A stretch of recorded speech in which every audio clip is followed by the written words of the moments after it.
in amount of sunlight. So here's what happens.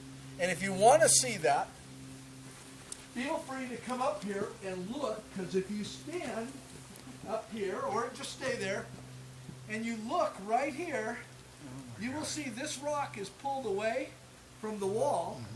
Where you see this one right here, where my green, that's pulled away. Here's the wall, and you can see this notch. And so, my wife Judy, the gal you met in the visitor center, stuck her cell phone up there, and just she couldn't even see it. And that's what she got.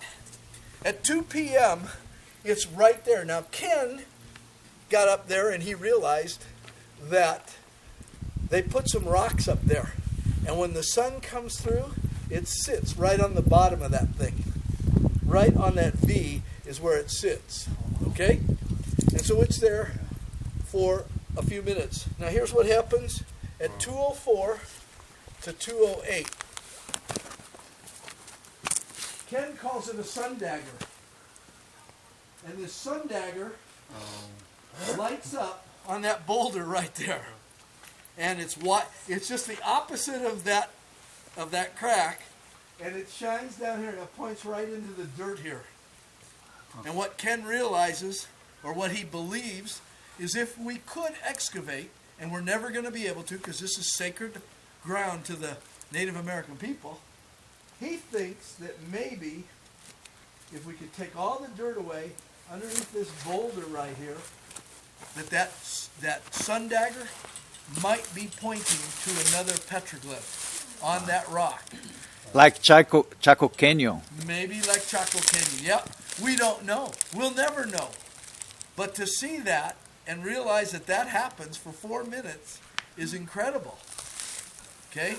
So then 2:08 happens, and all of a sudden, the sun, remember, it's moving all the time.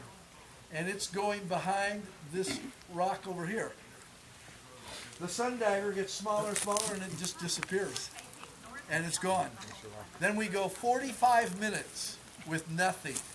And my wife and I are sitting here going, oh, that was kind of cool. But then all of a sudden, at 2:54, right here, the sun is coming up from behind that rock there, and another little sun dagger forms right here at 2:54. And for 6 minutes, it gets longer and longer and longer. And at 3 o'clock, guess where it's pointing? And we're sitting here, our mouth is hanging open. So here, you can see them, they're in order. There starts the little one. And I took pictures every 2 minutes. So you can see it getting longer all the way across. Pretty cool. So now that one is lit up. Now, if you know your directions, this is north, that's south, that's east, this is west. If this is south, guess where the sun is? Which is where it's below the equator in the south. Pretty cool that lights up, okay? Just amazing. I get goosebumps when I tell the story. Does the crack actually focus the light so that it's a real sharp point? When you see, have you got the picture? No, Here it comes. You'll see. You're going to see dagger. it. Yeah, it's as that's sharp the as can dagger. be. Okay? So then, we're not done yet, folks. It gets scarier. This 3 o'clock, it keeps coming around, and it starts lighting this up. Now it's getting farther out, and now this starts to light up, and then eventually it lights this up. So I took this picture at 3:02.